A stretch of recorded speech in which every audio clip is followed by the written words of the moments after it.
From Anshe Sfar Beth El Emeth Congregation, it's time to take 10 Minutes for Torah with Rabbi Joel Finkelstein. Welcome to our discussion of the significance of the Seder Plate. If you look in the Gemara Psachim, the Mishnah Psachim, it says, "If you lefanav," they bring him what? So the Rabbeinu Hananel, a Tunisian rabbi from the 11th century, he says, "If you lefanav hashulchan," they bring him the table. There is a notion in the Gemara of the taka, the table, that the table, you bring the table out, you take the table away, and you want the children to ask, you take the table away. The table has on it the chazeret. The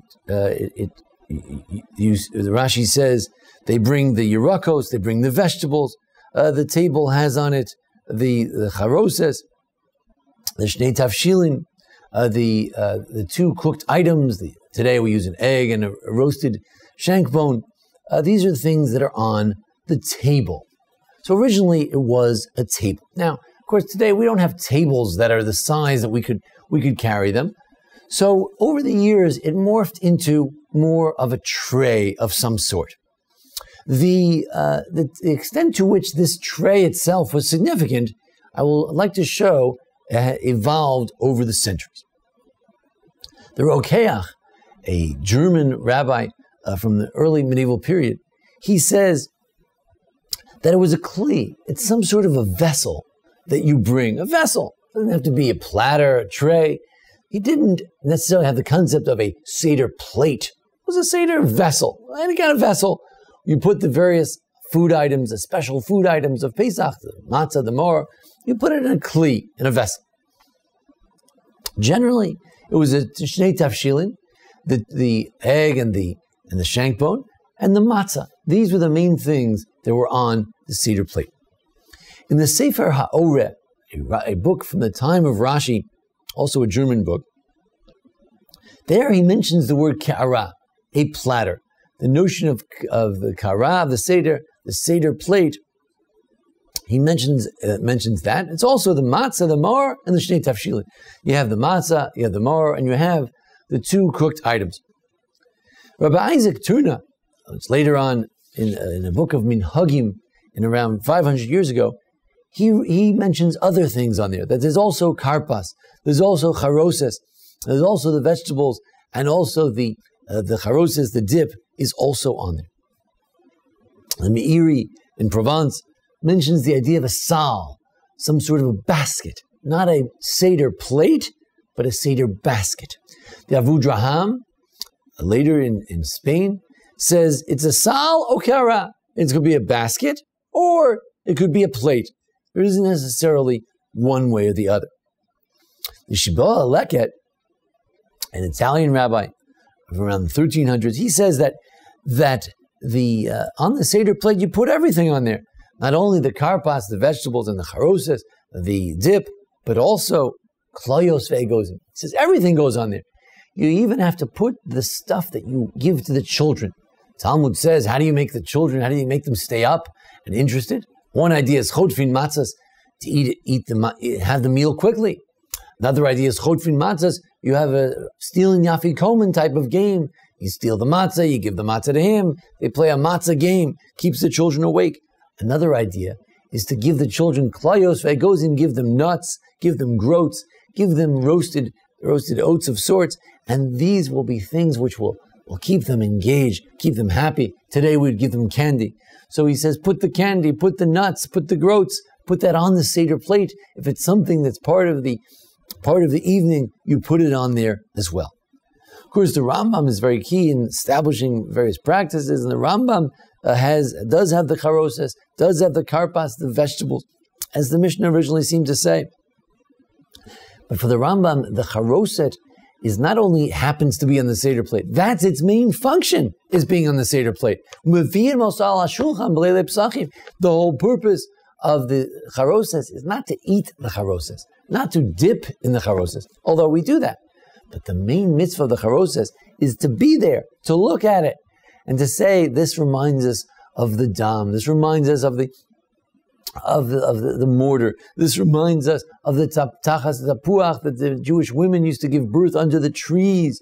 The men were tired and overworked, but the women induced them to have children, and they did so under the tapuach. And this reminds us that when we put tapuach, we put various types of fruits in the charoses. The charoses, the ingredients of the charoses, the look of the charoses, is something that enhances our Seder by virtue of it just being there. But then there's a question of, what is the order of the Seder plate? You get these Seder plates and they have different names. It says karpas over here and you put the egg over there. Why here, why there? The two major versions of what the order is for the Seder plate, although perhaps it was not significant in earlier generations, and the view of the Vilna Gaon, a very simple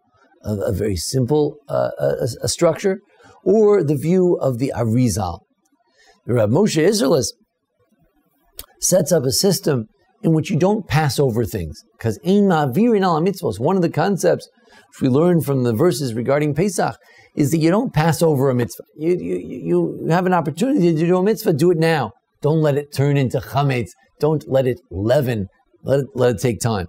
Therefore, close to you, you should have the karpas and the mei melach. You should have the vegetable and the dip of the salt water. You have the matzahs, and then you have the maror and the charoses you're going to have later, and then the zero and the beitza, everybody agrees, should be on the top. You're never going to eat the roasted shank bone. Some eat the egg, but most people don't even eat that, so it's going to be at the end. You're not going to get to that till later, or you never get to it, so you put that at the top. But you never want to reach over something that you're going to eat later and reach for something else. So one of the principles of how the Seder plate is organized is to make sure you don't pass over something to get to something else. Another idea of organizing it is that on the right, you put things that are important, and on the left, you put things that are less important. So on the right, you would put the karpas, the vegetable itself, and the dip, the salt water, you put on the left. The maror is the main thing. The charoses is secondary. The zroa represents the paschal lamb, and the beitza represents the other sacrifice, the korban chagiga, the holiday sacrifice. That's less important. You put that on the left. So that's one of the concepts, is what's more important. The Arizal, he didn't necessarily put it in terms of what was important, what you're going to pass over. He was more interested in the Kabbalistic representations, the 10 sfirot. He sees the 3 matzahs, and he sees 6 items. So that's the egg and the shank bone and the maror and the charoses and the karpas and another type of maror, 2 types of maror, the lettuce and the horseradish. So he creates 6 types of things to put there, plus the 3 matzahs. He doesn't want to put salt water there, but there's only 9. But there are 10 sfirot. There are 10 emanations of God, 10 ways of experiencing God in this world. What do we do? So he says, you know what the 10th expression of God here on the Seder plate is? It's the plate itself. Now look how far we've gone. We went from a table, then we transformed it into a plate, and then comes the Ari 500 years ago, and he says, you know what? The plate itself has significance. The plate itself represents one of the sfirot, one of the emanations of God. The plate itself has significance. There's a mitzvah to have a plate.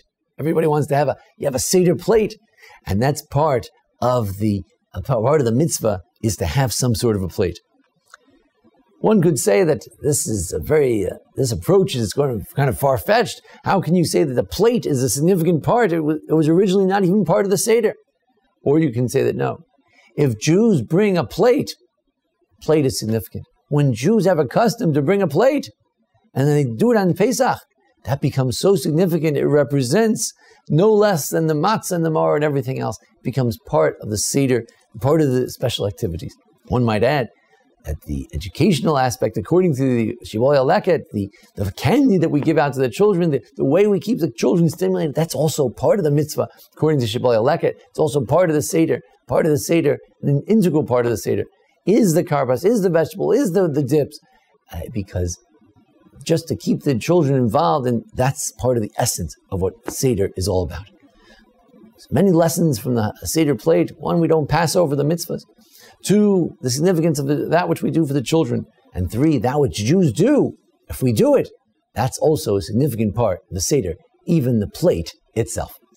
Thanks for joining us here at Anshe Sfard Beth El Emet Congregation for our discussion of the Seder Plate. And feel free to check our archives of past discussions of Pesach and other holidays and Parshiot. Thanks to Jason Lefkowitz for making today's presentation possible. And we learned throughout the year, L'zeich Nishmas in memory, my father, Harini Kaparat Mishkavo, Reb Baruch, Reb Chaim Shmuel, Yehi Zichro Baruch, may his memory be a blessing. This has been 10 Minutes for Torah with Rabbi Joel Finkelstein.